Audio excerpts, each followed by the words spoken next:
At 10:14 a.m. on April 6, 1942, Captain Harl Pease sat in the cockpit of a B-7 Flying Fortress, staring down through 25,000 feet of tropical haze.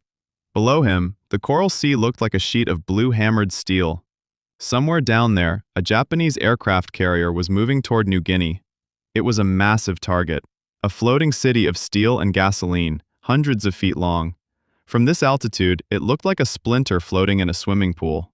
The bombardier in the nose crouched over the Nordon bomb site, a device the Air Force claimed was so precise it could drop a pickle into a barrel from 3,000 feet. That was the sales pitch. That was the promise that had convinced the generals in Washington to build thousands of these high-altitude giants. But up here, in the violent reality of the Pacific Theater, the promise was a lie. The bombardier made his calculations. He adjusted for wind speed, air density, and the drift of the plane. He lined up the crosshairs and released the payload.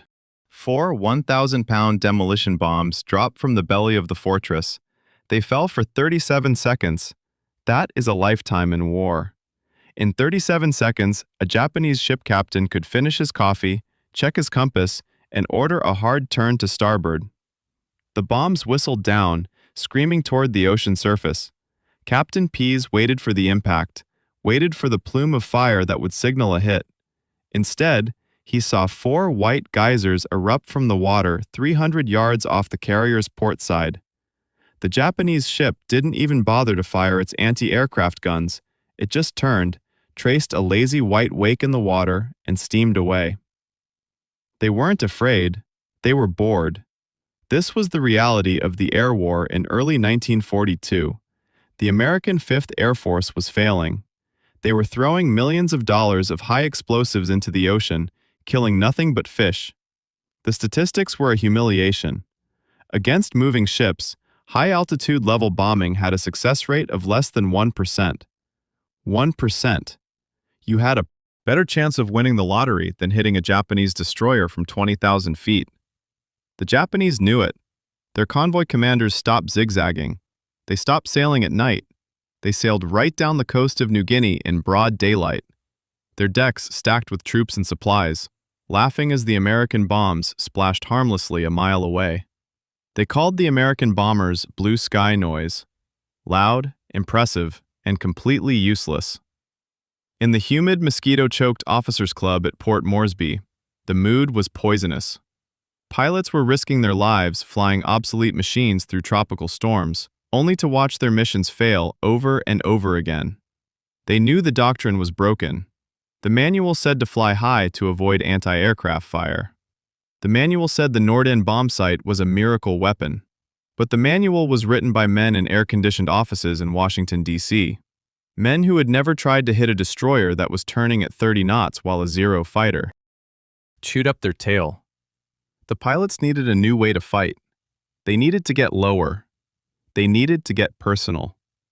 But the planes they had were not built for a street fight. They were built for a sniper shot that they could never make. Enter Major Paul Irvin Gunn. Most men called him Pappy. He was 42 years old, ancient for a combat pilot. He didn't look like a bomber commander. He looked like a man who had walked out of a mechanic's garage after a 3-day shift, wiping grease off his hands with a rag. He had a face like a crumpled road map, and eyes that had seen too much. Before the war, he had founded an airline in the Philippines. He knew every bolt, every rivet, and every wire in an airplane, because he had fixed them himself in the middle of the jungle, with nothing but a wrench and a curse word. But Pappy Gunn wasn't just an expert mechanic. He was a man burning with a cold, terrifying rage when the Japanese invaded the Philippines in December of 1941. Gunn had been away on a mission. His wife and his 4 children were still in Manila. The Japanese captured the city. They threw his family into the Santo Tomas internment camp.